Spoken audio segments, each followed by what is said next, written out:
Yeah, it's good to be back. It's been a long time coming, obviously. I've been kind of doing my own thing for a little bit, so to kind of be around the group and be around the camaraderie with the guys, it's nice to kind of have that bit of it back. But at the same time, I know there's still a long road ahead that I need to get to be able to play again. Okay, my second question actually kind of piggybacks off that.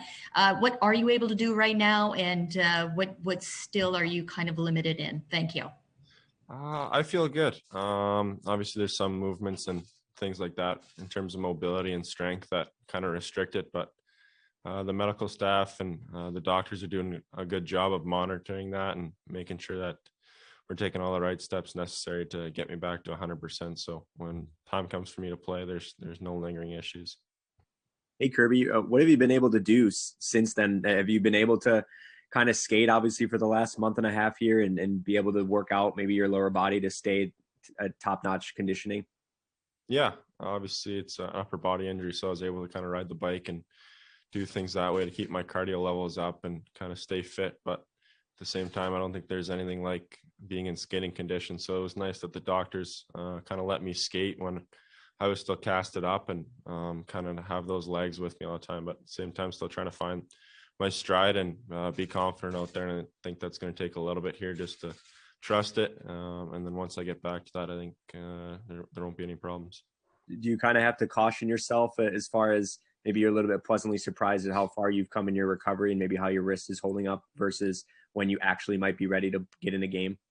Yeah, obviously a little bit ahead of schedule, and I think that's a good thing. But at the same time, we got to be smart with it because we don't want this issue for the long term and kind of deal with it now. And hopefully we can move on. And I'm 100% for the rest of the career, knock on wood. But I feel good. I don't think there's anything that really bothers it right now. It's just more so getting my timing back and being ready to play.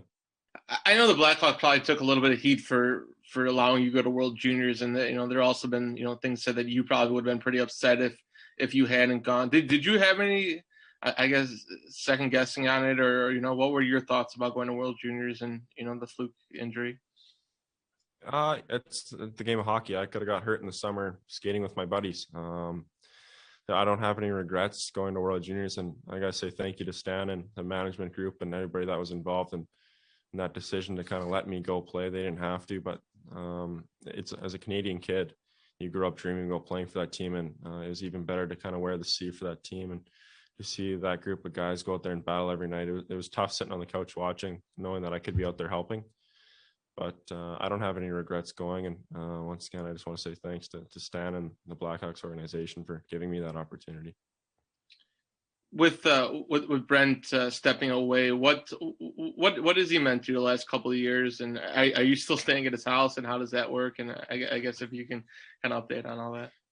Yeah, obviously Brent was a huge impact on my career and my life so far.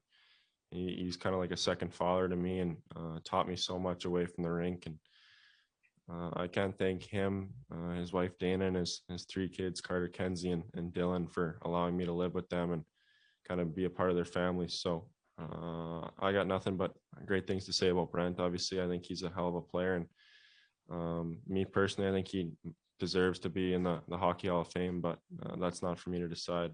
But the person he is away from the rink, the things he does as a young guy, you can see he kind of brings the team together, and he's that loud voice that brings the team up. So we're going to miss him. I know I'm going to miss him a lot, but at the same time, we keep in touch quite a bit. And that's somebody that's always been in my back corner.